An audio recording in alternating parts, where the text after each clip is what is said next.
ऋषीच्या हाताने तो तारकासूर मारला गेला। भगवान शंकराची पूजा सांगितली की भगवान शंकराच्या मंदिरात जाते वेळेस सर्वात पहिले आपल्याला जे दर्शन होतं ते महादेवाचं होतं का? पहिले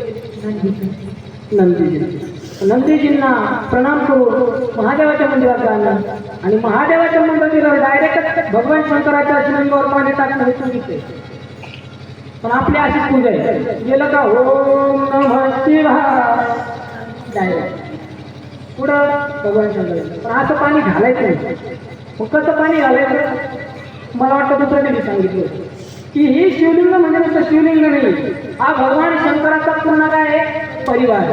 मग पहिलं पाणी गणपतीजीला असतात, उजव्या बाजूला कोणी गणपती, डाव्या बाजूला कार्तिक आणि ते बोल पार्वती आणि ती जी जलाधारी ती राहिलं का नाही?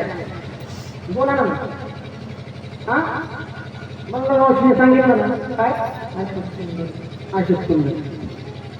त्या अशोक कुंडीवरती पाणी घालून मग भगवान शंकराच्या त्या पिंडीवरती पाणी टाकतात आणि त्याचं फळ असं सांगितलं की कशी जर भगवंताची पूजा केली तर भगवान शंकर त्याला प्रसन्न होतात। कोण प्रसन्न होतात? भगवान शंकर त्याला प्रसन्न होतात। भगवान शंकराची पूजा खूप सोपी आहे महाराज।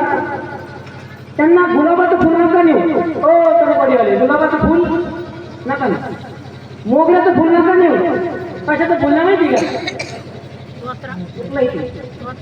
काय ते हा धोत्रा, धोत्राचे 2-3 प्रकार असतात गावाला। जरा गुलाबी एक पांढरा धोत्रा असतो, तो पांढरा धोत्रा ही भगवंताला अतिशय प्रिय आहे आणि अशा प्रकारे धोत्राचं फूल महादेवाच्या पिंडीवर ठेवायचं आणि एक बिल्वशिवार नमस्तू 108 आपल्याकडे नसतील तर फक्त एक बेलाचं पान भगवान शंकराला, एक आणि एक बेलाच्या पानाची ताकद श्रीजलस्य त्रिगुणाकारं त्रिनेत्रस्य त्रयायुधं श्रीजन्म पाप प्रभारं एक बिल्वशिवार एक बिल किती?